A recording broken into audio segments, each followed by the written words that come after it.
일부 예배 때 은혜 많이 받으셨어요? 아멘. 저도 하나님이 부어주시는 은혜를 감사하며 생각하게 있고요. 여러분들이 너무 잘 들으셔서 시간 가는 줄을 몰랐어요. 하여튼 하나님 인도하시는 대로 또 이 시간도 하나님께 영광 돌리겠습니다. 아멘. 저는 8살 때부터 반주를 시작했어요. 잘해서가 아니고요. 정말 도솔 미솔로 주일학교 반주를 시작했어요. 할 사람도 없었고 그렇게 해서 주일학교 반주를 그렇게 하고 중학교 가면서 하나님이 은혜를 주셔서 그 수요 예배 반주를 했는데요. 할머니 전도사님이셨어요. 그래갖고 제가 몇 장 하시면 이제 제가 전주를 해야 되는데 할머니 전도사님이시라 그냥 들어가시는 거예요. 그러면 제가 음을 찾을 수 있을 때는 어떻게 맞춰서 찾고 이제 하나님 그때 그 훈련을 시키신 것 같은데요. 못 찾을 때는 4절 끝날 때까지 가만히 앉아서 속으로 하나님 이러고 있었어요. 근데 그때 하나님께서 무슨 훈련을 시키셨냐면 청음 훈련을 시키셨는데요. 부흥회 가면 목사님들이 그냥 막 시작하셨을 때 막 찾아가는 그 반주 있죠? 그거를 하게 하셨어요. 그래서 그때는 막 창피해서 막 울기도 하고 예배 끝나면 막 그랬는데 하나님 은혜였더라고요. 그런 시간들이. 그래서 감사드립니다. 제가 20살 때 오빠도 목사님이시지만 셋째 형부가 그 개척을 하셨어요. 그래서 거기서 제가 모든 반주를, 반주자가 한 명밖에 없었기 때문에 개척이니까 모든 반주를 다 해야 되는 거였어요. 새벽 예배 반주까지. 근데 제가 그때 몇 킬로였는 줄 아세요? 상상도 못 하실 건데 제가 임신할 때가 딱 38kg이었어요.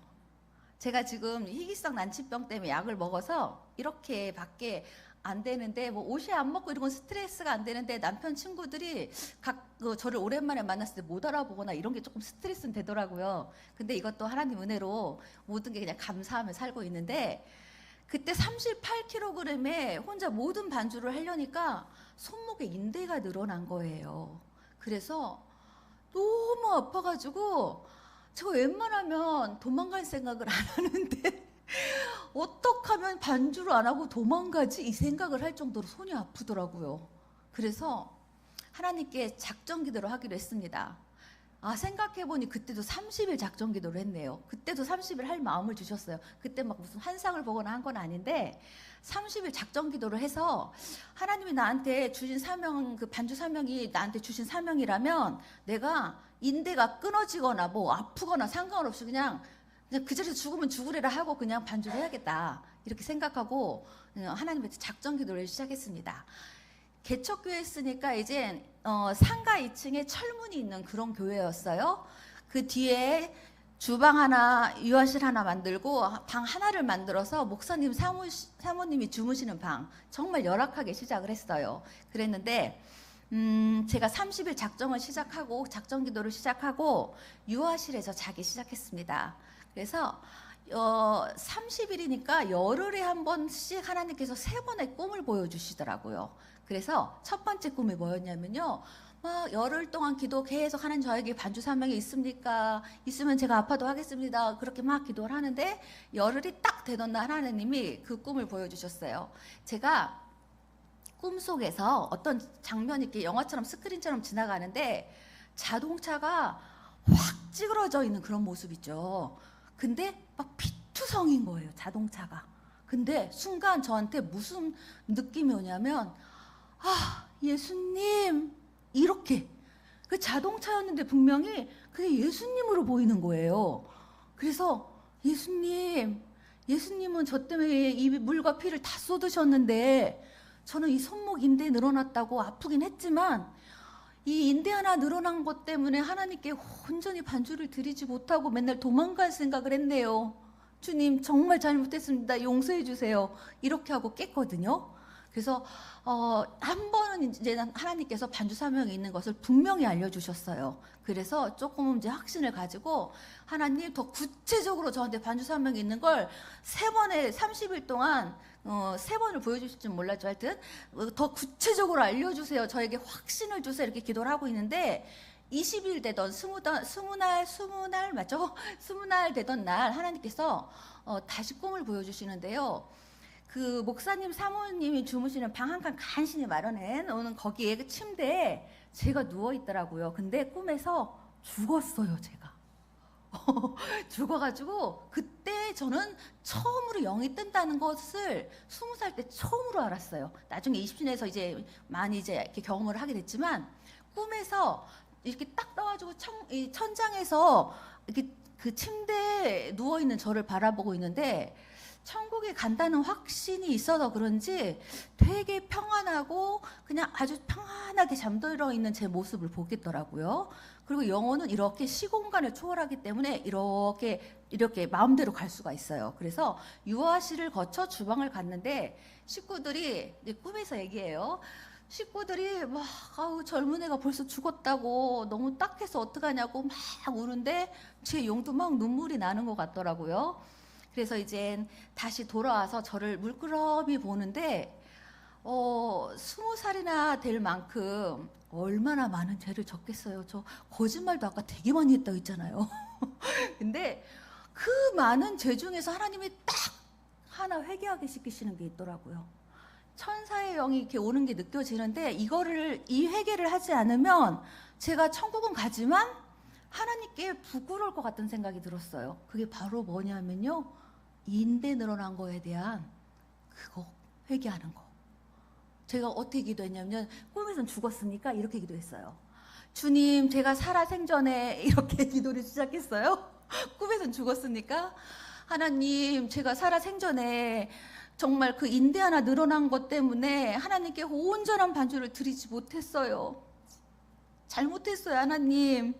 정말 주님은 그 모든 것을 다 해서 우리 영혼 한 명 한 명을 구원하기 위해서 그 대속제로 들이셨는데 저는 이 인대 하나 늘어난 거 살아 생전에 정말 하나님께 온전히 드리지 못한 거 용서해 주세요. 제가 그렇게 용서해 달라고 막 기도를 하는데 천사의 영이 가까이 온 게 느껴지면서 잠을 확 깼습니다. 그렇게 하고 3번째 꿈을 이제 30일 마지막 내던 날 보여주셨어요. 그때는 정말 무슨 꿈을 보여주셨냐면요. 제가 교회에서 기도를 하고 있는데 꿈에서 옆에가 바로 철문이었는데요. 철문 뒤에 누군가 있는 것 같아요. 그래서 사람이 궁금하잖아요. 그래서 철문을 딱 여는데 진짜 뭐가 딱 걸리는 거예요. 공포영화 듣는 것 같죠? 딱 뭐가 이렇게 딱 걸리는데 이거 뭐지? 하고 궁금해서 이렇게 하고 봤어요. 봤더니 난쟁이에요. 거의 제 허리만한 정도 사람인데 남자인데 보이기는 사람이었어요. 눈썹도 하나도 없고 머리카락도 하나도 없고 다 동글동글하면서 막 그 모습 자체가 소름이 쫙 끼치면서 징그러운 거예요. 아까도 말씀드렸죠? 뭐였죠? 코뿔소든 뭐든 뭐 뱀이든 뭐 악한 영은 보면 소름이 끼치고 이렇게 징그러워요. 하여튼 근데 너무 징그러워서 문을 확 닫고 유아실로 막 달려가지고 주방 쪽으로 와서 딱 기댔어요. 어휴 살았네 하고 딱 고개를 드는데 무슨 일이 벌어졌을까요? 맞아요. 그 앞에 딱 서 있는 거예요. 그 난쟁이가. 오! 그래갖고 제가 막 놀래지도 못해 이제 그때는. 그래서 어떻게 해야 되나 하는데 순간 하나님이 악한 영이다라는 마음을 딱 주시는 거예요. 그래서 예수의 이름으로 명하노니 예수의 이름으로 악한 영은 물러가라 이렇게 할 때마다 1cm씩 없어지는 아니 작아지는 거예요. 근데 아무리 난쟁이라고 해도 허리만큼 되는데 1cm면 제가 몇 번을 외쳤겠어요. 몇백 번을 외친 것 같아요. 외치는데 나중엔 점이 되더라고요. 점이 됐는데 마지막까지 내가 여기서 물러설 수 없지 이러면서 예수의 이름으로 명하노니 악한 영은 물러가라 이랬더니 물이 돼서 이렇게 흘러가서 없어지더라고요. 그래서 아이고 이제야 없어졌네 이러면서 제가 하나님 감사합니다 이렇게 하고 이렇게 이제 마음을 좀 놓고, 근데 또 사람이 궁금하잖아요. 진짜 없나? 이 생각이 들어서, 호기심이 들어서 문을 다시 열어보기로 생각하고 철문 쪽으로 갔어요. 가고 이제 문을, 자 이번에는 이제 당연히 없을 거라 생각하고 문을 확 열었어요. 확 열었더니 없긴 없었는데 뭐가 들어오냐면요, 시커먼 개, 얼굴은 말처럼 생겼는데 시커먼 개들이 한 5, 60마리가 확 들어와서 제가 벌렁거덩 넘어졌어요. 자신 있게 문을 열었는데 확 들어오는 거예요. 그래서 그때 근데 아무 말도 못하고 그냥 벌렁덩 넘어진 채 이렇게 있으면서 있는데, 교회를 한 몇십 바퀴를 한 돌더니, 적어도 한 13바퀴는 돈 것 같아요. 돌더니 또 확 나가는 거예요. 그래서 이게 뭐지? 진짜 이게 뭐지? 두 번째까지 꿈은 반주 사명 있는 거 정말 하나님 확실히 알려주셨는데, 세 번째 꿈은 정말 모르겠는 거예요. 그래서 하나님 기도했습니다. 깨고 나서 하나님, 이 꿈은 정확히 뭔진 모르겠지만 반주 사명을 위해서 기도했으니까, 그리고 두 번은 확실히 알려주셨으니까 제가 반주 사명 이제 아파도 하겠습니다. 이렇게 이제 선포를 했어요. 예수님 안에서 마귀 들어라 이런 의미로 선포를 했습니다. 그렇게 하고 그날이 토요일이 마지막 날이었나 그랬는데, 주일날 반주를 딱 하려고 이제 기도하고 늘 앉지만 앉아서 반주를 하려고 딱 했는데 반주하면서 아픈 걸 잊어버린 거예요. 그래서 예배 끝나고 나서 오히려 안 아프네? 이렇게 된 거예요. 근데 그 다음에 계속 수요일 예배, 뭐 금요기도, 새벽기도, 뭐 주일 예배 반주를 하는데 지금까지도 안 아픈 거예요. 그래서 하나님은 역시 못하는 일이 없으시구나. 전지전능하신 하나님을 믿으시기 바랍니다. 아멘. 제가 그렇게 해서 이제 반주 사명을 갖고 안고 이제 하나님께 반주 할 때마다 늘 감사한 마음으로 이제 했어요. 아프건 말건 이제 신경이 안 쓰이는 거예요. 그래서 하나님께 감사함으로 이제 반주 사명을 하는데, 제가 이제 그때가 20살이었죠. 한 7, 8년 뒤에 저기 남편 저기 계시는 저기 남자분하고 결혼을 했습니다. 그래서 이제 서산에 1년 가서 살 수 있는 그 시간들이 있었어요. 그래서 이제 거기서 큰 교회 이제 수요예배 반주를 맡고 있었는데, 수요예배 반주를 하려고 이제 우리 반주자들 보통 다 찬양하기 전에 기도하잖아요. 특히 반주자들은 더 반주하기 전에 기도를 하게 된답니다. 그래서 반주하려고 딱 앉았는데 하나님께서 그 7, 8년 전에 그 세 번째 꿈꿈을 생각지도 않고 있는데 스크린 지나가듯이 팍팍팍 지나가게 하시는 거예요. 그래서 저도 모르게 이렇게 얘기했어요. 하나님한테. 그냥 하나님 보이지 않은데 얘기했어요. 하나님 이거 7, 8년 전에 꿈꿈이잖아요. 이렇게 제가 여쭤봤어요. 했더니 음성이 들리는 것처럼 마음에, 맞아 딸아 이거 그때 꿈꿈이야, 이렇게 들리는 것 같았어요. 그때 직접 듣는 게 아니었으니까. 근데 하나님이 마음에 감동으로 이렇게 주시더라고요. 레이 지파가 싸움을 하러 갈 때 맨 앞에 섰었잖아요. 그걸 말씀하시더라고요. 예배자의 그 기름 부으심, 특히 반주자, 찬양위원들, 이 찬양의 기름 부으심에 대해서 말씀을 하시면서 얼마나 그 기도로 준비하고 하나님 앞에 영이 깨어 있어야 하는지, 그 역시 반주자에 대한 사명을 그걸 보여주신 꿈이었더라고요. 그래서 하나님 감사합니다. 이렇게 늦게라도 하나님은 꼭 알려주시는군요. 이렇게 제가 하나님한테 고백을 하면서 그날 또 감사한 마음으로 하나님께 예배를 드렸습니다. 이제 말씀을 듣는데 그날따라 한나 집사님께서 이렇게 막 아주 간절하게 임신을 위해서 기도하셨잖아요. 제가 그때 결혼한 지 1년 정도 됐을 때 1년 있다 금방 엄마 되는 게 자신이 없더라고요. 그래서 1년 있다 아이를 가져야지 하는 그쯤이었어요.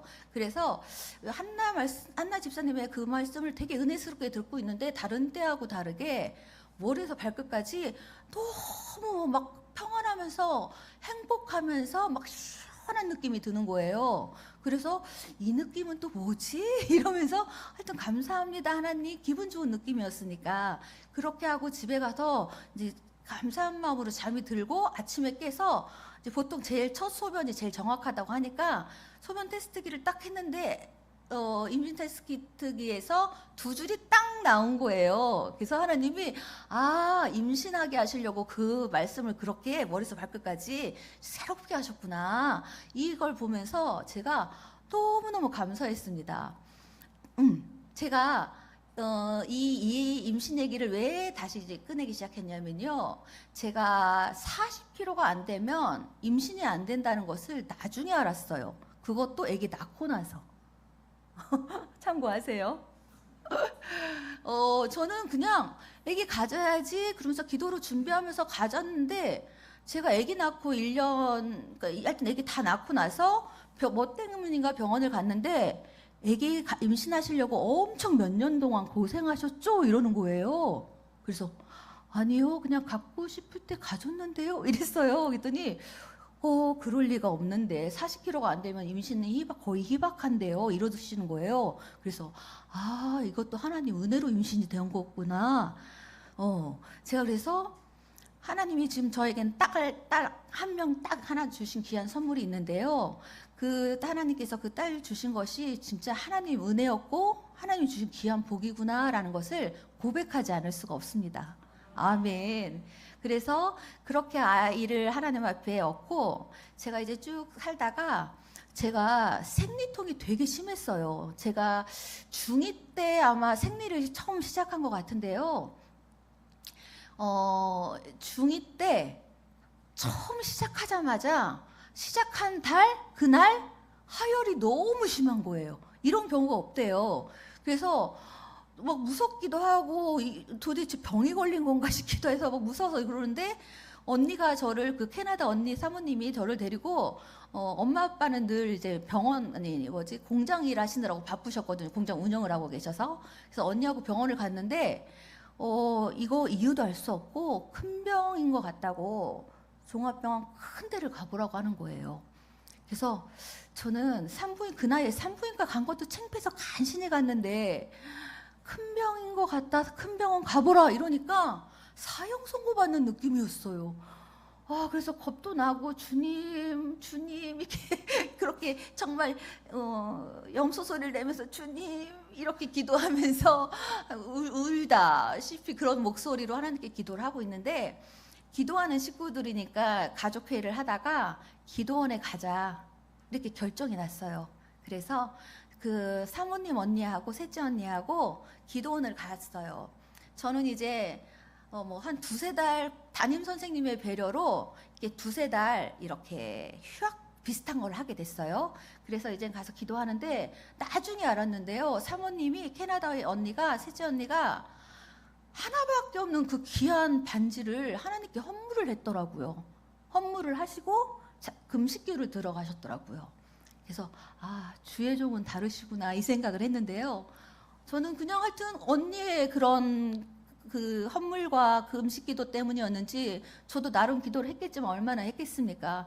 하여튼 그런데 그 고침을 받은 거예요. 그래서 하나님께 너무 감사한 마음으로 이제 다시 학교를 가게 됐어요. 학교를 갔는데 배운 게 없잖아요. 근데 바로 하루 이틀인가 있다가 기말고사래요. 그래서 어떡하지? 이렇게 생각하다가 그래도 좀 양심이 있지 하루는 좀 봐야지 싶어서 시험 전날 그냥 시험범위 정해진 대로 애들이 알려주니까 한 번씩 이렇게 쭉 스쳐봤어요. 봤는데 시험 보는 날 제가 원종수 권사님 관증을 언제 들은 적이 있어요. 혹시 아시죠? 이렇게 스크린 지나가듯이 딱딱 보인다고 답이. 저도 그걸 경험한 거예요. 이걸 누가 믿겠어요? 그래서 시험을 보는데 딱 본 장면 몇 쪽에 몇 페이지에 몇째 줄 이게 딱 보이면서 그냥 답이 써지는 거예요. 신기하게. 그래서 이게 또 하나님의 웬 은혜인가 이러면서 저는 또 그냥 늘 그냥 하나님 은혜로 살았던 것 같아요. 그렇게 해서 성적이 잘 나왔어요. 그러니까 아이들이 너 아프다고 핑계대고 공부만 했지 이러는 거예요. 집에서. 그래서 아니야 나 진짜 너무 힘들었어. 공부 못했어. 아이들한테 뭐 보였다 뭐 이런 얘기 해봤자 믿질 않으니까 그냥 혼자 하나님 은혜 감사합니다 이렇게 하고 지나간 일이 있었습니다. 제가 그래서 이렇게 세 번의 꿈을 통해서 반주 사명을 보여주셨고, 이렇게 반주를 지금도 감사함으로, 이제 스페어들도 있고 이래서 이제 할 때도 있고 안 할 때도 있고 한데, 그때도 역시나 감사함으로 이렇게 하게 되었고요. 제가 생리 얘기가 나온 김에 저는 빈국마마라는 표현 아세요? 아시는 분도 있고, 반은 아시고 반은 모르시는 것 같아요. 제가 빈국마마거든요. 제가 제 남편 이름이 세종이라, 세종대왕이라 제가 원래 왕비거든요. 농담이에요. 근데 제가 생리통이 워낙 심해서 정말 그 생리통 때문에 막 아무것도 할 수 없을 만큼, 아기 낳으면 괜찮아진다고 하는데 그렇지 않더라고요. 그래서 생리통 때문에 병원을 갔는데 응급수술이 들어간 거예요. 이게 지금은 성근증에 대한 치료가 더 나오는 걸로 제가 알고는 있는데, 그 당시에는 성근증이라고 하면 그냥 암덩어리가 돼서 그냥 그 암으로 그냥 죽는 그런 거였어요. 그래서 이 혹이 크게 변해서 암이 되는데 무조건 적출해야 된다, 이 의견이 나와가지고 가자마자 응급수술로 5시, 6시인가 그 대표 선생님이, 진료하시는 의사 선생님이 수술해 주시고 미국을 가셨거든요. 그러니까 제가 시간대가 5시, 6시로 기억해요. 그때 자궁 적출을 했는데, 제가 이제까지 살면서 아까 몇 분은 들으셨지만 너무 많이 아픈 적이 많이 있었는데, 그 수술이 제일 힘들었던 것 같아요. 그래서 자궁 수술하고 간병이라는 분을 처음 썼는데도 너무 힘들더라고요. 그래서 의사들이 자궁 적출을 하고, 그리고 자궁 적출할 때 자궁 성근증뿐만 아니라 자궁 내막증도 심해서 난소 2개를 다 덮고 있다고 하더라고요. 그래서 그때 제 나이가 35, 아이 초등학교 1학년 때 그 정도 됐던 것 같아요. 날짜도 잊어버리지 않습니다. 5월 8일. 근데 2개를 다 덮고 있는데 나이가 너무 젊어서 너무 좀 안쓰럽다고 하면서 한쪽은 간신히 긁어내셨대요, 덮고 있는 거를. 그리고 한쪽만 간신히 남겨놓으시고 난소 하나, 자궁 하나를 적출하셨어요.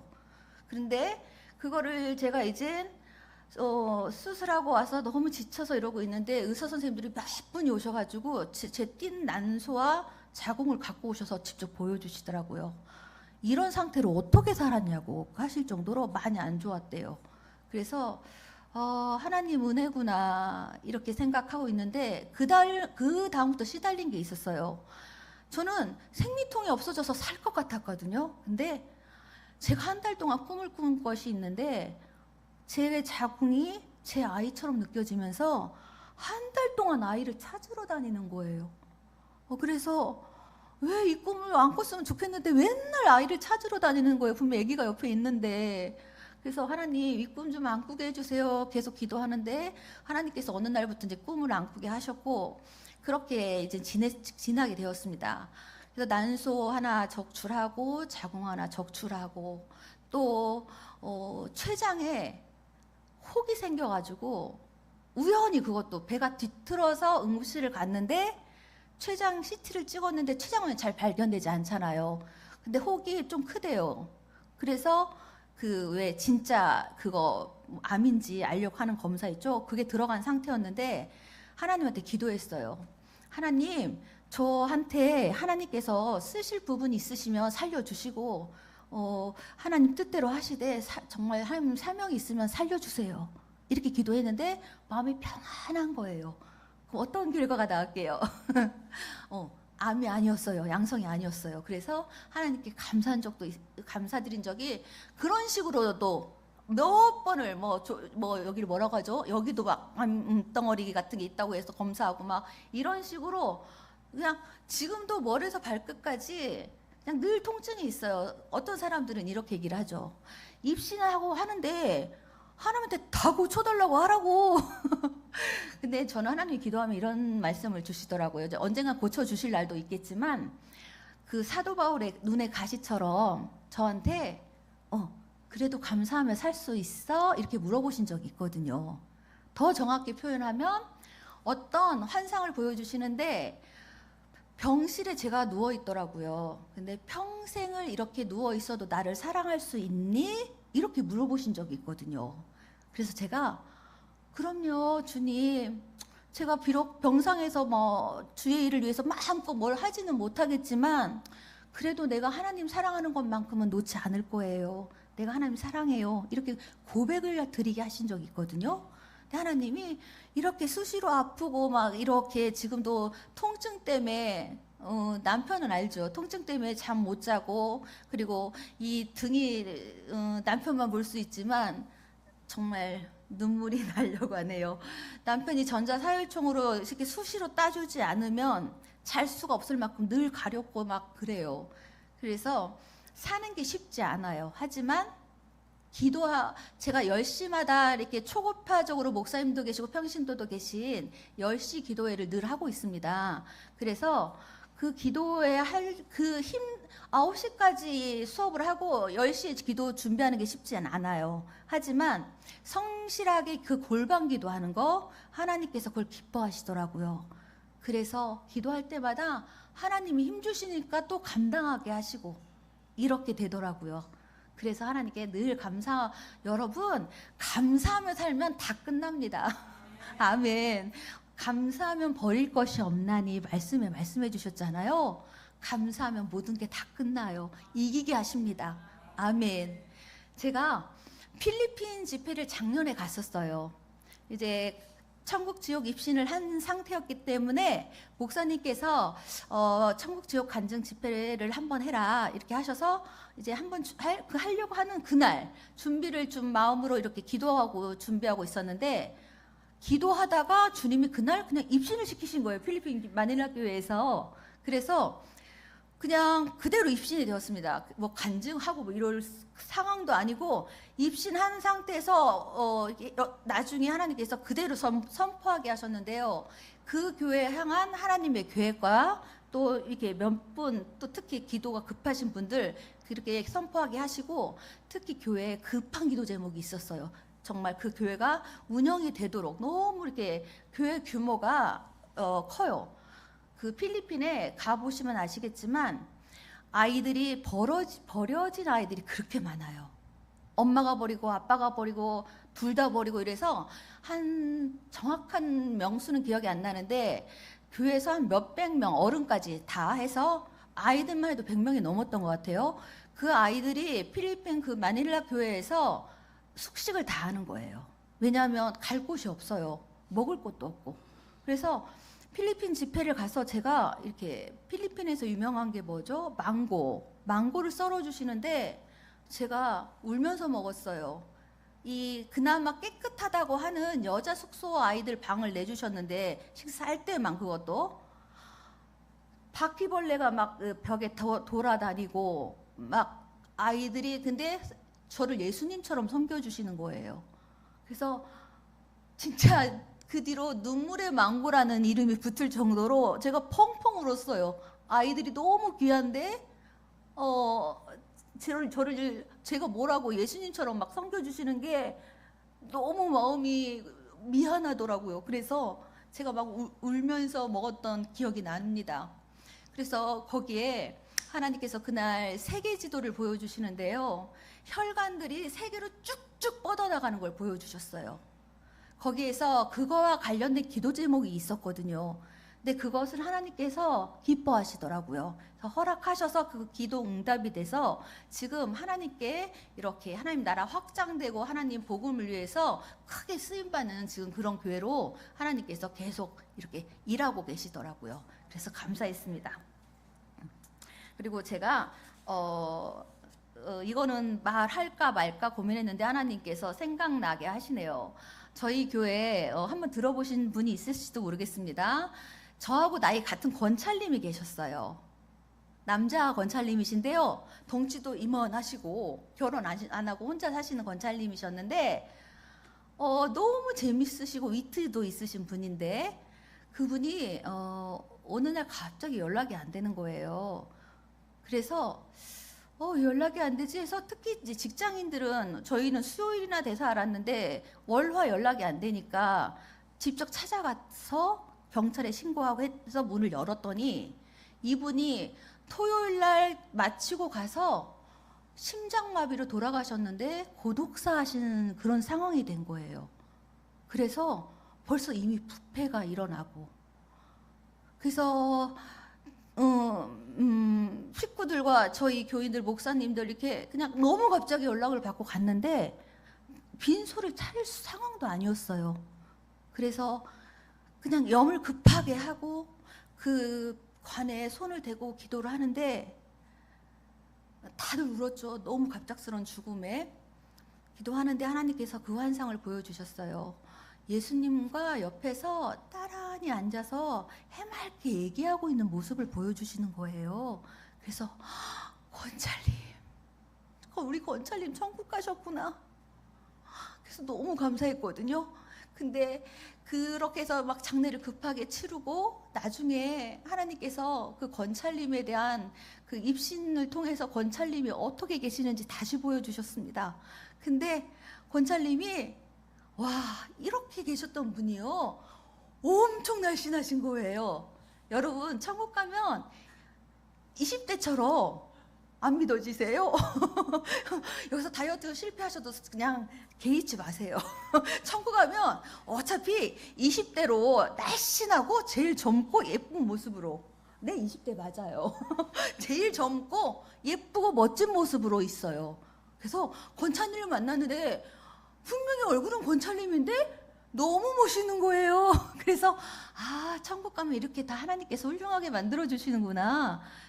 그래서 감사하다 이렇게 했는데 하나님께서 권찰님을 오라고 하시더니 저에게 목사님과 그 교회 성도님들을 위해서 기도하고 있다고. 본인은 예수님 믿은 지 그렇게 오래되지 않으셨거든요. 네, 본인은 주님을 위해 섬긴 게 너무 없어서 구원받은 게 너무나 감사하지만 이렇게 너무 심고 온 게 없어서 하나님께 너무 죄송한 마음도 있다고. 사람이 언제 어떻게 될지 모르는 것, 그거 꼭 명심하라고 그러셨어요. 제가 이렇게 가다가 아니면 또 저녁에, 이건 아무도 모르는 일이에요. 그래서 늘 깨어 있어야 하는 이유도 첫 번째가 그거고요. 그 준비를 늘 등불 준비하는 그 기름 준비하는 처녀들처럼 늘 준비하면서 깨어 기도하고 있어야 된다고 저한테 정말 손을 꽉, 물론 영으로는 안 잡혀요. 근데 손을 잡는 모습으로 이렇게 정말 부탁하셨어요. 그래서 여러분도 늘 깨어서 내가 정말 지금 죽어도 천국 갈 수 있어, 이렇게, 물론 하나님 주권이지만 그렇게 하나님 앞에 예쁘게 사시기를 축복합니다. 아멘. 그리고 이건 좀 특이한 경험을 했는데요. 저희 아빠가 종손이셨어요. 그래서 저희가 7남매라고 아까 말씀드렸죠. 딸을 쫙 낳으시고 5을 그리고 오빠를 낳으신 다음에 아들을 하나 더 낳으시겠다고 낳으신 게 바로 저예요. 네, 웃으세요. 저는 하나님께서 그 입신했을 때 태 속의 태아를 보여주시는데 저더라고요. 저가 이렇게 말을 하고 있더라고요. 나는 아들이 아닌데 어떡하지? 나는 딸로 나가야 되는데, 여자로 나가야 되는데, 남자로 나가면 환영을 받을 텐데 나는 환영받지 못한 인생인데 어떡하지? 이렇게 말하고 있는 걸 보여주시더라고요. 그러면서 저는 그 태아 속에서부터 막 불안하고 막 그 쓴뿌리처럼 상처 같은 게 은근히 자리 잡고 있더라고요. 그래서 왜 우리 이 말씀을 왜 드리냐면요, 성도님들 쭉 이렇게 잘 자라는 것 같다가도 어느 순간에 딱 막힐 때가 있어요. 보면 그게 다 상처거든요. 상처나 쓴뿌리 앞에서는 더 이상 성장하기가 안 간다는 게 아니라 더디 올라가더라고요. 그래서 하나님께 늘 이 상처나 쓴뿌리가 있는 이런 것들 다 뽑아주시도록 성도님들 위해서도 이렇게 늘 중보기도 하는데요. 하나님께서 그 귀한 진리를 하나 깨닫게 하셨어요. 인간의 힘으로 상처나 쓴뿌리가 절대 뽑히지 않는데요. 그것은 전적인 하나님 은혜인데, 아멘. 태아 속에 엄마 태중에 있는 태아를 저를 이렇게 꺼내셔서 생명수가 죄송해요. 제가 기침이 나서 지인들한테 기도 부탁을 했는데 그래도 감사하게 좀 하고 있습니다. 이렇게 생명수가 있는 큰 이렇게 공간이 있는데요. 거기다가 저를 이렇게 쓱 집어 넣으시더라고요. 그래서 이게 뭐예요, 주님? 저는 모르니까 저는 무조건 다 물어봐요, 하나님한테. 그랬더니 하나님이 그러시는 거예요. 분명히 태아를 넣으셨는데 이렇게 상처난 그걸 뭐라고 하죠? 항아리가 깨진 모습? 그런 모습으로 보이는 거예요. 그래서 주님, 제가 왜 깨진 항아리예요? 이렇게 여쭤봤더니 상처난 사람들은 이렇게 다 깨져 있단다, 이렇게 말씀하시면서 생명수 속에 저를 쭉 넣어서 생명수 물이 이렇게 퍼지니까 제 힘든 부분들이 다 사라지는 거예요. 예, 생명수로 다 이렇게 감싸 안으시더라고요. 그래서 우리가 기도할 때 이렇게 기도하세요. 아직도 쓴뿌리가 있고 어렸을 때 받은 상처들, 이런 것들이 해결되지 않으신 분들은요, 하나님 성령의 불로 내 상처 쓴뿌리를 다 태워주세요. 아멘. 하나님, 제 상처, 제가 원하지 않는 이 쓴뿌리들 생명수 물속에 주님의 보혈로 다 적셔주세요. 아멘. 이렇게 기도하실 때 하나님께서, 이건 하나님의 전적인 은혜로 괜찮아지는 거기 때문에, 쓴뿌리와 상처가 치유되기 때문에 몸도 치유하시지만 우리의 이런 상한 마음들, 이런 것도 하나님께서 치유하시거든요. 이것들이 다 하나님의 은혜로만 치료되고 치유될 수 있다는 것을 꼭 믿으시기 바랍니다. 아멘. 저는 어려서부터 꿈을 잘 꿨다고 그래요. 엄마가 말씀하시길 늘 그러셨어요. 제가 엄마 나 무슨 꿈 꿨는데 어떻게 됐어, 이렇게 늘 엄마한테 얘기를 하면 조잘조잘 이렇게, 제가 막내라 또 쪼갈쪼갈 얘기를 잘했거든요. 그러니까 엄마가 우리 막내는 꿈을 잘 꾼단 말이야, 늘 하셨던 말씀이거든요. 그 말씀을 왜 하셨냐면, 제가 꿈을 딱 꾸면 이렇게 악한 영인지 선한 건지 이게 딱 분별이 돼요. 특히 악한 영인 거는 기가 막히게 분별이 돼요. 그래서 꿈속에서 막 새카맣고, 주로 꼭 새카만 것만은 아니에요. 아닌 것들도 있는데 악한 영이라는 게 딱 느껴지면 저도 모르게 딱 나가요, 축사가. 예수 여러분의 명하노니 악한 영은 박살날지어다, 이렇게 막 축사가 나가요. 그러면 꼬꾸라지거나 사라지거나 없어지거나 막 이렇게 하나님이 꼭 승리하게 하시거든요. 그래서 꿈을 통해서 하나님께서 그렇게 계속 역사를 하시더라고요. 그래서 이 꿈과 또 하나님에 대한 비전, 꿈은 약간 다른 차원이긴 하지만 꿈을 많이 꾸시는 여러분들이 되셨으면 좋겠습니다. 특히 다음 세대 여러분. 아멘? 아멘. 그래서 저는 하나님께 기도한 부분들이 참으로 많지만, 하나님께서 이것을 또 이런 분을 만나게 하셨어요. 제 유튜브를 보고 오셨다고 하면서 어느 날 어떤 분이 찾아오셨어요. 그분은 원래 핸드폰을 가까이 안 하시는 분이시래요. 그냥 정말 필요한 전화 하거나 받을 때 그때만 핸드폰을 드시는 분인데, 신학교를 지금 다니고 계셨어요. 제가 딱 봤을 때 다니고 계셨는데 학교를 그만둬야 될지 말아야 될지, 그 와중에 내일 그만둔다고 교수님한테 말하러 가야겠다, 이 상황인데 저녁에 갑자기 유튜브가 보고 싶어지더래요. 그래서 유튜브를 딱 봤는데, 핸드폰도 잘 안 보는 분이 유튜브를 딱 봤는데 제가 딱 떠 있더래요. 그러더니 계속 넘어가잖아요. 그래서 그걸 계속 보게 됐대요, 본인도 모르게. 근데 그걸 통해서 저희 목사님과 연결이 돼서 저희 교회를 오시게 됐어요. 근데 그분이 무속인이셨어요. 무속인이셨는데 그냥 사주팔자, 명리학 이런 걸 배워서 하시는 분이 아니라 진짜 신이 임해서, 그 악한 영의 신이 임해서 하는 그런 무당 있죠. 그래서 막 정치계 이런 높은 분들이 오셔서 점을 막 보러 오는 그런 데에 계셨었어요. 근데 하나님이 어느 날 그분에게 나 메시아인데 나는 곧 올 것이다, 산기도를 하는데 그렇게 직접 말씀을 해주셨대요. 그래서 내가 이제까지 한 건 다 가짜신이었구나. 그래서 다 모든 걸 청산하고 이젠 예수님께 딱 돌아오려고 하는데, 그분의 고모하고 고모부가 큰 교회 권사님, 장로님이셨대요. 그래서 제가 얘기를 듣는데 너무 기가 막혔던 게, 너가 그분한테 그렇게 말씀을 하셨대요. 너가 이 무속을 하다가 망했으니까 창피하니까 오지 마라. 이러셨대요. 그래서 난 어디로 가야지? 이러셨다고 하더라고요. 근데 동생도 뭐를 하고 있는지 모르는 상황이었대요. 엄마하고 어렸을 때 다 헤어지고 막 아픔이 많으신 분이더라고요. 근데 제가 좀 너무 어이가 없어서 이걸 어떻게 설명을 해드려야 될지 모르겠는데 그분 표현대로 할게요. 그냥 그분이 여동생이 있는데 여동생의 그 생사를 알 수 없는 상황인데 고모하고 고모부를 통해서 알게 됐대요. 그래서 어떻게 알았냐고 물어봤어요. 저도 궁금해서. 그랬더니 그러니까 정말 예수님한테 온전히 사로잡혀 있고 온전히 껴있는 분들 같았으면 너 어서 와라 이렇게 해서 막 맞이해서 그분을 기도해 줬을 거 아니에요? 근데 껴있지 못하는 장로님 권사님이셨던가 봐요. 그러니까 사업을 하고 계셨는데 사업이 잘 안 되니까 동생이 똑같은 그 무속의 길을 갔던 거예요.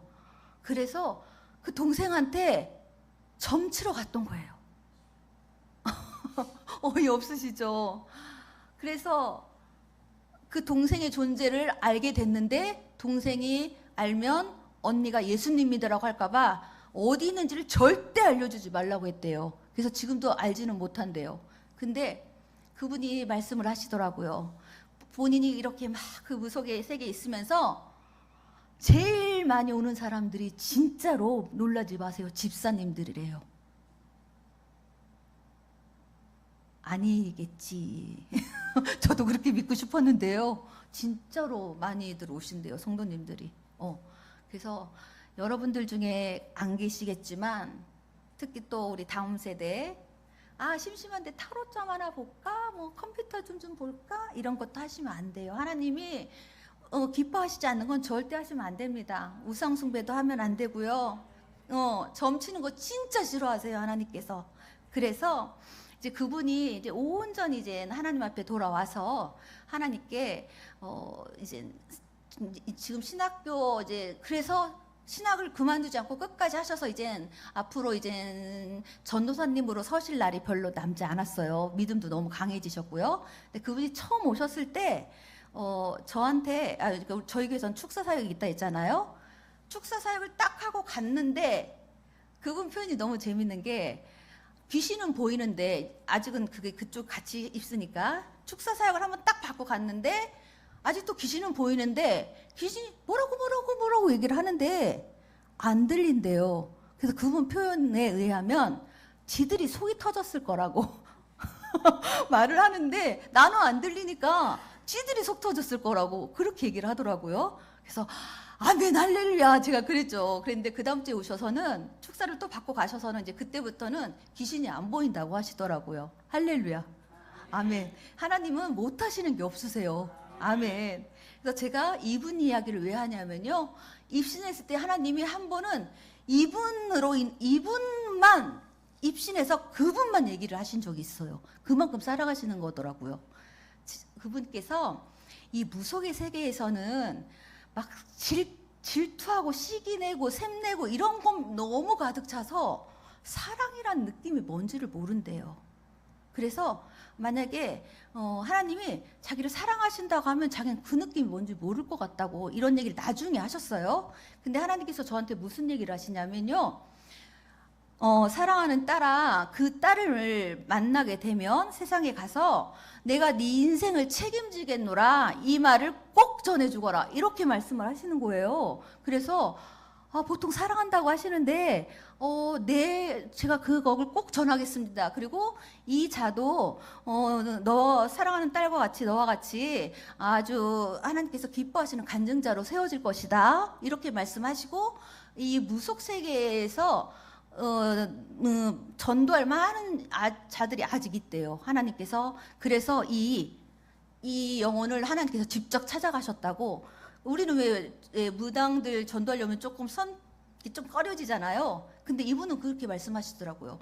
이 무속인들이 귀신을 되게 무서워한대요. 귀신이 자기를 해코지할까봐. 근데 자기는 이제 예수님을 확실히 알았기 때문에 무속인들 전도하는 데는 자기가 자신 있다 하더라고요. 그래서 하나님의 섭리야 그 계획하시면 참 귀하다. 이 생각을 했거든요. 이분을 통해서 하나님께서 앞으로 쓰실 일이 많을 것 같아요. 아멘. 그래서 제가 금요일 날 입신해서 그 전하시는 말씀을 듣고 주일 날 그분께 전해드렸습니다. 그랬더니 그분이 막 우시는 거예요. 그래서 아니 사랑한다고도 안 했는데 왜 우시지? 물론 감사하기는 하겠지만 이랬는데 그분께서 이런 기도를 하신 적이 있대요. 하나님, 당신이 살아 계시다면 다른 사람을 통해서라든가 아니면 나에게 처음 찾아오셨을 때처럼 나에게 내 인생 책임져 준다고 말씀 좀 해주세요. 이런 기도를 아주 조그맣게 한 적이 있대요. 저는 몰랐잖아요. 근데 그 말씀을 전했더니 막 울면서 내 인생 책임져 주신다고 전도사님 통해서 하나님 말씀해 주셨네요. 이러면서 막 우시는 거예요. 저는 오히려 제가 은혜 받았어요. 제가 그런 기도를 드리신지 몰랐는데 오히려 그렇게 말씀을 하시니까 하나님의 은혜가 너무 귀해서 제가 은혜를 받았고요. 그분이 말씀하신 거예요. 아까 말씀드린 것처럼 하나님이 내가 너를 사랑한다 이랬으면 그게 뭐지? 그냥 이런 느낌이었을 건데 내가 네 인생을 책임진다 이렇게 하시니까 이 정말 아까 우리 찬양하셨죠? 1부 예배 끝나고인가? 너의 작은 신음에도 응답하시는 아멘. 그렇게 인도를 하셨더라고요. 그래서 하나님께 너무나 감사를 드렸습니다. 아멘. 제가 악한 영들이요 이렇게 그쵸. 악한 영들은 항상 지금도 이렇게 막 지켜보고 있어요. 막 틈이 나든지 안 나든지 그러니까 때를 가리지 않고 늘 공격하려고 있으니까 우리가 졸았다가 이렇게 하면은 그 순간에도 공격을 당할 수 있어요. 그러니까 정신 바짝 차리고 눈 크게 떠보세요. 아니 지금 다 크게 뜨고 계시고 너무 잘 듣고 계셔서 감사해요. 그렇게 영적인 상태로 그렇게 하고 계시는 게 하나님께서 기뻐하실 거라고 생각합니다. 아멘.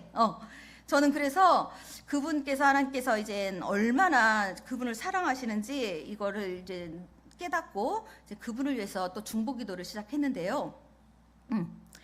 그 주님께서 뭐를 말을 하라고 하시냐면 네 주님이 이렇게 말씀하라고 하시는 것 같습니다. 넓은 길 좁은 길에 대해서 제가 얘기를 많이 했기 때문에 오늘은 안 하려고 했는데요. 하나님께서 넓은 길 좁은 길 또 보여주셨던 좁은 길과 함께 또 다른 차원의 좁은 길을 입신했을 때 보여주신 게 있는데 그걸 말하라고 하시네요. 넓은 길 이거보다 더 넓어요. 넓은 길은 진짜 옆으로 쫙 뻗어 있을 만큼 넓은 길이 넓은데 사람들이 엄청 많이 몰려가요. 끝은 낭떠러진데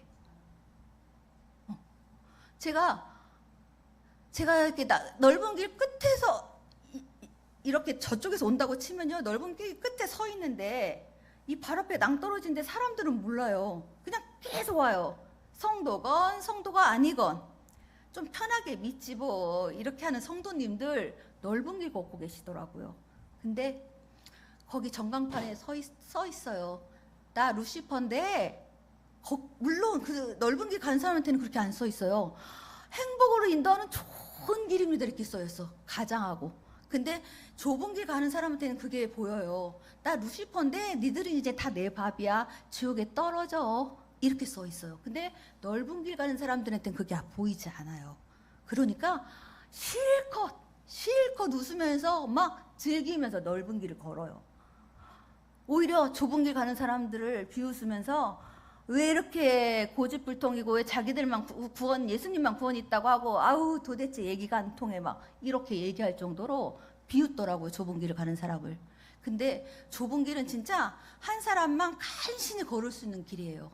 근데 이번에 최근에 또 하나님이 입신해서 좁은 길 가는 길을 보여주셨는데요. 이 좁은 길은요. 산비탈 마이크 걸릴까 봐 여기서 할게요. 산비탈을 꼬불꼬불 올라가야 되는 길이에요. 한 발자국만 잘못 디뎌도 옆에가 다 낭떠러지기 깊은 바다로 떨어지는데요. 이 발 한 발자국 이 디딜 때마다 정말 내가 이걸 선택해서 살아내야 되는 삶을 살아내야 되는 사라지는 대로 사는 게 아니라 내가 선택해서 이 삶을 살아내는 주님 앞에 그런 사람만이 좁은 길을 걸을 수 있게 되더라고요. 그래서 동시에 하나님이 뭘 보여주셨냐면요. 주님이 그러셨어요. 내가 십자가 골고다 언덕길 올라갈 때 나도 이 좁은 길 걷기 싫었어. 이러시는 거예요. 그래서 주님 그러셨겠어요. 정말 좁은 길이 얼마나 힘든 건지. 더군다나 그 십자가 메고 당신이 돌아가셔야 되는 걸 아는 상황에서 그 걸으실 때 얼마나 힘드셨어요. 제가 그랬더니 주님은 그렇게 말씀하시더라고요. 하나님이 기뻐하시니까 하나님께 순종하기 위해서 나는 이 길을 선택하기로 작정을 했다. 이렇게 말씀하시더라고요. 그러니까 우리가 좁은 길을 걸을 때 그냥 나도 걸어야지 이렇게 쉬운 길은 좁은 길이 아니에요. 좁은 길은요 정말 자신과 철두철미하게 싸워야 되는 길이에요. 남들도 다 할 수 있는 길은 좁은 길이 절대 아니에요. 정말 내가 무슨 상황이 딱 놓여 있을 때 이걸 해도 되고 이걸 해도 되는 그게 아니라 정말 이거만 제가 딸 얘기 언뜻 했을 때 자기 딸 얘기 하지 말라고 이야기는 했는데 예고 다닐 때 제가 집을 한 채 팔았거든요. 돈이 너무 많이 들어와서. 근데 이거 뭐 이제 집 나중에 산 얘기도 또 이제 다음 주 간증 올 때 하나님 또 시키실지 모르겠네요. 이제 시키시는 대로 하는데 아이들이 그냥 그 사인 하나 도장 하나만 찍으면 나라에서 받는 혜택 다 받고 이장이혼 뭐 이런 거 있잖아요. 혜택 다 받고 다니는데 왜 이렇게 엄마는 유별나게 신앙생활 하냐고 저한테 막 따진 적 있어요. 근데 걔 입장에선 충분히 이해가 되는 게 예고 아이들이 돈이 아예 많아서 가는 아이들은 상관이 없어요. 정말 기사를 실려서 보내는 그 정도의 아이들은 아무렇지 않게 음악을 할 수 있어요. 근데 저희처럼 중간 계급 있죠. 근데 아예 밑에 계급은 또 오히려 그런 혜택을 받아서 상관이 없고요. 근데 그래서 그렇게 혜택을 받아서 막 친구들 맛있는 거 사주고 이러니까 인기도 많아요. 근데 저같이 중간 계급은 정말 어려운 거예요. 그렇다고 제가 그 길을 선택할 수는 없었어요. 제가 유혹을 받았어요. 딸이 맨날 와서 하는 말이 그거였어요. 아니 친구들은 집사님들이고 엄마 아빠가 장로님 권사님인데 아무렇지 않게 이장이혼 하는데 엄마는 왜 유별나게 엄마 믿음이 뭐 얼마나 좋은지 모르겠지만 유별나게 신앙생활을 해. 그냥 그거 하나 딱 찍으면 돼. 나 고생하지도 않는데 제가 몸도 아프고 돈도 없는 상황에서 그런 얘기를 하니까 제가 너무 힘들더라고요. 엄청 울었어요. 진짜 하나님 이걸 어떻게 하면 좋을까요? 울면서 3년을 보냈는데 하나님이 결국은 다 넘어가게 하셨어요. 하나님께서 그때 저한테 주신 말씀이 그거예요. 너가 이 결정을 하면 정말 최후 이 코너까지 몰렸을 때 하나님이 저한테 이 말씀을 하셨어요. 너가 이 결정을 만약에 그냥 보통 세상 사람들이 하듯이 그 결정을 하면 너는 딸에게 평생 불법을 가르치는 것이란다. 하나님께서 교회 불법을 행하는 자들은 다 물리치셨잖아요. 막 내쫓으시고 그렇게 저는 딸에게 불법을 가르치고 싶지 않았어요. 정말입니다. 그래서 내 딸이 내가 죽은 후에도 내가 주님 품에 갔을 때에도 천국 갔을 때에도 하나님만 붙잡고 사는 거 이거 믿음의 유산을 남겨주는 게 저는 가장 큰 소원이거든요. 아멘. 그래서 딸에게 저는 불법을 절대 물려줄 수가 없었는데 이렇게 좁은 길을 갈 때에는 정말 이 넓은 길을 선택하지 않으면 욕먹고 이 넓은 길을 선택하지 않으면 내가 살 수 없고 이런 상황에서 결정하게 돼 있어요. 좁은 길 걷는 게 그렇게 어려운 일이에요. 그래도 여러분 예수님 생각하면서 좁은 길 걸으셔야 됩니다. 변질되지 않아야 돼요. 아멘. 제가 그래서 좀 힘든 시기를 지냈지만 이게 지날 때는 우리 사람들이 다 그래요. 왜 이렇게 힘들게 하셨나요? 언제까지 인내해야 되나요? 많이 고달프신가요, 삶이? 왜 내 자녀는? 왜 내 건강은? 왜 관계는 다 깨어졌지? 이것이 바로 축복인 거예요. 왜냐하면 그것 때문에 기도하게 되잖아요. 아멘. 저는 지나고 보니까요, 아직도 많은 광야와 고난을 거쳐야겠지만 지금까지는 많은 광야를 거치는 동안 너무 감사하더라고요. 이 광야를 통해 나를 다루신 하나님이 나를 참으로도 많이 기다려 주셨다. 나를 많이 단련시키셨구나. 이 광야가 없었으면 나는 정말 사람답지 않았을 수도 있겠다. 이렇게 제가 느끼거든요. 사울이 왜 망했을까요? 사울은 광야를 거치지 않았어요. 하지만 다윗은 광야를 거쳤기 때문에 그 믿음의 소유자가 될 수 있었던 거예요. 아멘. 그래서 여러분이 삶이 좀 힘들고 하더라도 하나님의 계획하심과 하나님의 뜻이 무엇인가를 헤아리면서 하나님의 그 귀한 섭리를 깨달으셨으면 좋겠습니다. 아멘. 그리고 제가 25층에 산 적이 있는데요. 옆에 아파트가 생기는데 아파트를 짓기 위해서 저는 말씀의 다림줄을 잡아라 늘 그러시잖아요. 다림줄이 뭔지를 정확히 봤어요.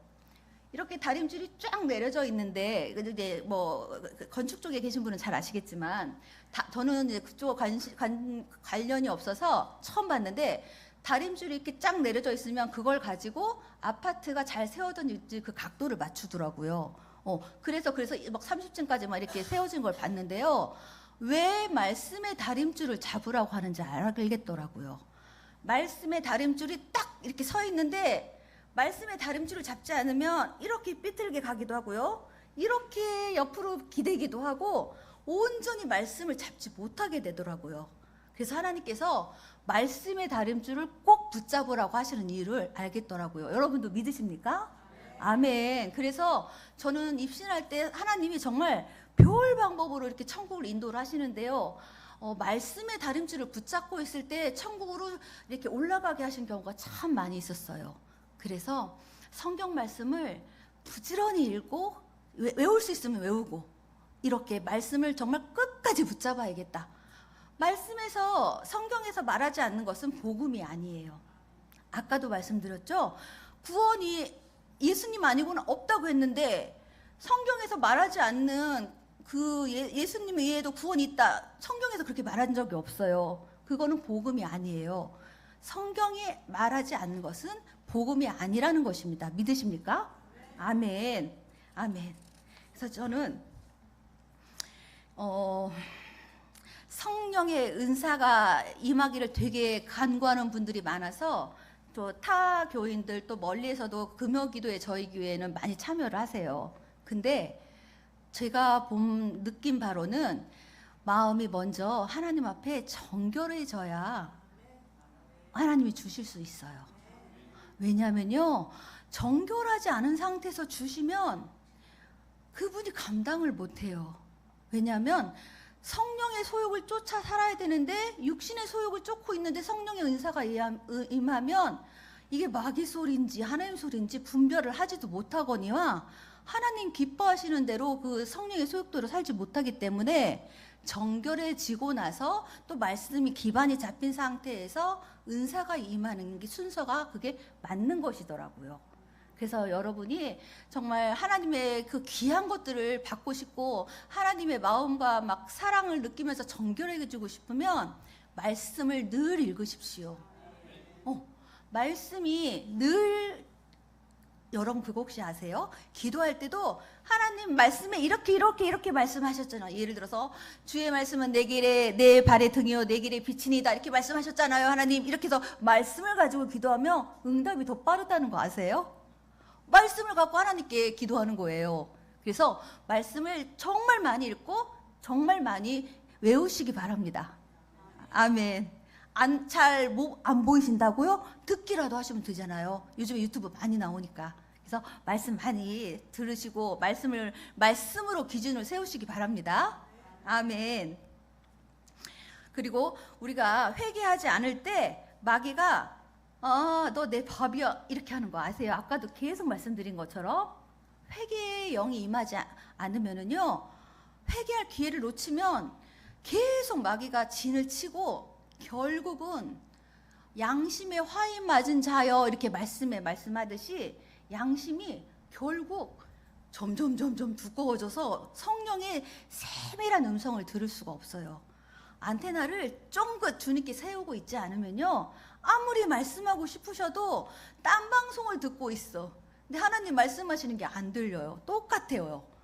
막 신령한 것이 부어지고 막 이런 거 다 떠나서라도요, 우리가 온전히 안테나를 주님께 쫑긋 세우고 영이 민감해서 계속 깨어 기도하고 있으면요, 주님의 말씀을 통해서 말씀하시든 아니면 목사님을 통해 말씀하시든 이렇게 계속 주의를 통해서 하나님께서 말씀하고 계신다는 것을 꼭 믿으시기 바랍니다. 아멘이에요. 아멘. 그러면 하나님께서 여기 청년이며 다음 세들이 있어서 제가 더 말씀드리고 싶은데요. 긴장을 그래도 안 해도 좀 입이 덜 마른데 그래도 좀 죄송합니다. 제가 드리고 싶은 말씀이 너무나 많은데, 제가 아마 이제 매주 토요일마다 저희 교회에서 간증 집회를 하게 될 것 같아요. 그러면 이제 유튜브 통해서도, 물론 다음 주까지는 제가 최선을 다해서 말씀드리고 가겠지만, 그 위에 뭐 입신하는 것들이라든가 그 사이사이 제가 못 올린 것도 많이 있거든요. 그런 것들은 이게 그때 오셔도, 시간이 되시면 오셔도 좋고 들으셔도 좋고 다 올릴 거니까 편하게 들으시고요. 지금은 하나님께서 이 말씀을 하라고 하시는 것 같아요. 여러분, 마음에 소원이 무엇입니까? 대뜸 웬 생뚱맞는 질문을 하시죠? 이렇게 말씀하실 수 있는데, 세상 기준이 소원입니까? 잘 생각해 보세요. 스스로 점검하시라고. 저도 생각해 볼게요. 세상 기준이 소원이십니까? 무엇이 소원이세요? 저는 담임 목사님께서 나의 여리고는 무엇이고 하나님께서 뭘 깨뜨려 주셨으면 좋겠나 막 이런 말씀 막 하실 때 하나님이라고 딱 대답하고 싶은데, 이론적으로는 알겠는데 저는 건강이요 이렇게 말하고 싶더라고요. 어떤 분에게는 건강일 수도 있고, 어떤은 통장에 잔고가 하나도 없어. 그럼 당장 물질 때문에 걱정이 되잖아요. 그렇게 일 수도 있는데, 하나님께서는요, 마음에 나를 구하라, 나의 사랑을 구하라, 나의 마음을 구하라. 그리할 때 너희는 먼저 주의 나라와 주의 의를 구하라, 그러면 이 모든 것을 더하시리라 하셨잖아요. 사람들은요, 더하시는 것만 생각해요. 먼저 뭐라고 했어요? 주의 나라를 구하라고 하셨어요. 아멘. 그래서 여러분, 저희 남편이 자꾸 사인하는 것 같은데 시간 많이 했다고. 이제 약간의 말만 하고 마치겠습니다. 다 못한 건 또 다음 주에 와서 전할게요. 하나님께서 제일 기뻐하시는 사람 누구인 것 같아요? 각자 자신이죠? 아니에요? 전 당연히 그렇다고 생각하고 말씀드린 건데, 자신이 없나요? 난 아주 부족해서? 제가 아까 말씀드렸잖아요. 나는 부족해서 삶을 못해요. 지나친 겸손은요, 교만이 돼요. 이 하나님 안에서 자존감 회복되는 것이 너무나 중요해요. 하나님 마지막으로 이 말씀을 하라고 하시는 것 같아요. 있는 모습 그대로 나오렴, 늘 그렇게 말씀하시거든요. 나는 이게 좀 부족해서 아직 조금만 이따 갈게요, 하나님. 나는 이게 좀 아직 안 돼서 조금만 기다려 주세요. 그리고 나 지금 이거 진짜 너무 하고 싶은 거 있는데 주님 이만큼만 눈 감아주시면 안 돼요? 우리 보통 그러잖아요. 근데 하나님께서 이렇게 말씀하십니다. 말씀하시는 것 같아요. 제가 말씀하신다면 제가 교만해지는 것 같아서 되게 조심스럽네요. 내가 있는 모습이 형편없어도 좋아요. 하나님은 어차피 병든 자를 위해서 오셨고 부족한 자들을 위해서 오셨잖아요. 내가 어떠한 모습이든 하나님께서 늘 있는 모습 그대로 나와라 이러시거든요. 그러니까 너가 부족하니까 내가 그 부족한 부분을 채워줄 거야. 너 여기 머리가 깨졌으니까 내가 그걸 떼어줄 거야. 너 그 심장에 빵꾸가 났잖아. 내가 거길 치유해 줄 거야. 너 마음이 아파서 힘들어하잖아. 내가 그 깨진 항아리 생명수 물속에 넣어서 다 치유해 줄 거야. 하나님은 이래서 나오라고 하시는 거예요. 여러분이 잘났기 때문에 나오라고 하시는 게 아니에요. 저도 부족하지만 하나님 나 부족하지만 그냥 순종함으로 이 자리에 설게요. 이렇게 저도 늘 하고 오거든요. 간증 집회하러 올 때마다. 저는 정말 할 수 없는 사람이에요. 하나님 은혜 주셔서 하기 때문에 하는 건데 여러분 하나님 앞에 사람들이 나를 어떻게 보느냐가 아닌 하나님이 나를 어떻게 보시는가 이것만 생각하세요. 그러면 하나님께 직진으로 달려갈 수 있어요. 지름길입니다.